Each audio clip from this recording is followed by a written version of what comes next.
দেউতাটো কিয় এনেকৈ বকিছে ৰমেন দাৰ লগত মই বেছি কথা নাপাতো কিয় ৰমেন দা অল্প ভাষী একদম দৰকাৰ নহ'লে কথাই নাপায় আৰু নাপাতে ৰমেন দাই ক'বলৈ গ'লে বিচাৰক হিচাপে মাতে কৰিবলৈ মাতে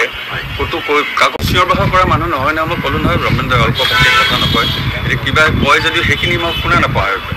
আপুনি কেতিয়াবা ভতিজাক কৈছেনে যে দেউতাক কিয় এনেকৈ মই তাইৰ লগত বেছি কথা নাপাতো চিধা কথা আপোনাৰ নাম ধৰি চিঞৰি থাকে কেতিয়াবা চিঞৰে নাজানো আৰু সেইবিলাক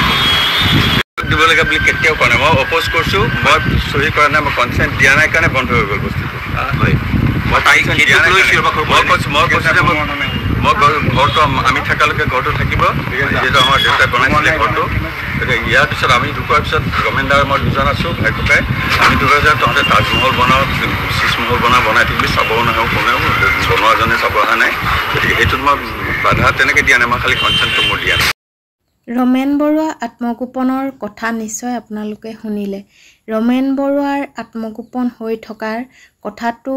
স্পষ্টকৈ দীপেন বৰুৱাই কৈয়ে দিলে এতিয়া আপোনালোকে নিজেই ভাবি চাওকচোন দীপেন বৰুৱাই কোৱা কথাকেইটা অসত্যনে ৰমেন বৰুৱাই আচলতে নিজৰ কন্যাৰ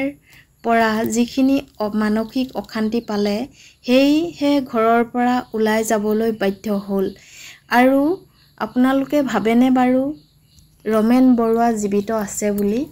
আৰু CCTV ফুটেজত ইমান স্পষ্টকৈ ওলাইছে যে তেওঁ ব্ৰহ্মপুত্ৰৰ ফালে গ'ল আৰু সেই ফালৰ পৰা ঘূৰি অহা কোনো মুহূৰ্ত নাই বৰ্তমান আজি 13-14 দিন হৈ গ'ল এতিয়ালৈকে তেওঁ একো মুহূৰ্ত নাপালে আৰক্ষী প্ৰশাসন আৰু SDF বাহিনীয়ে প্ৰকৃততে ৰমেন বৰুৱা জীৱিত আছেনে বাৰু আমি সকলোৱে কামনা কৰোঁ তেওঁ সুশৰীৰে ঘূৰি অহাটো কিন্তু এটা কথা স্পষ্ট হৈছে যে তেওঁ মানসিক ভাৰসাম্য হেৰুৱাই হয়তো নিজকে শেষ কৰি পেলালে ব্ৰহ্মপুত্ৰৰ বুকুত শেষত গৈ এইটোৱে সত্য বুলি প্ৰমাণিত হ'ব যেন লাগি আছে কাৰণ আজিলৈকে একো মুহূৰ্ত উলিয়াব নোৱাৰিলে যিহেতু তেওঁ ব্ৰহ্মপুত্ৰৰ পানী সুতে হয়তো কোনোবাৰ এডোখৰ পোৱালেগৈ হয়তো পলসত পুত যাবও পাৰে যি কি নহওক তেওঁ সুস্থ শৰীৰে ঘৰলৈ উভতি অহাটো আমিও কামনা কৰোঁ ভিডিঅ'টো আগবঢ়োৱাৰ বাবে ভাল লাগিলে লাইক কমেণ্ট আৰু শ্বেয়াৰ কৰিবলৈ নাপাহৰিব আৰু যিসকলে নতুনকৈ চাইছে তেওঁলোকে মোৰ চেনেলটো ছাবস্ক্ৰাইব কৰি ভাতৃ দীপেন বৰুৱায়ো ক'লে যে একমাত্ৰ কইনাই অলপ মানসিক অশান্তি দি আছিল লগতে দীপেন বৰুৱাকো গালি গালাজ কেতিয়াবা নাম ধৰি পৰা দেখিবলৈ বা শুনিবলৈ পাওঁ বুলি তেওঁ ক'লে আৰু দীপেন বৰুৱাৰ লগত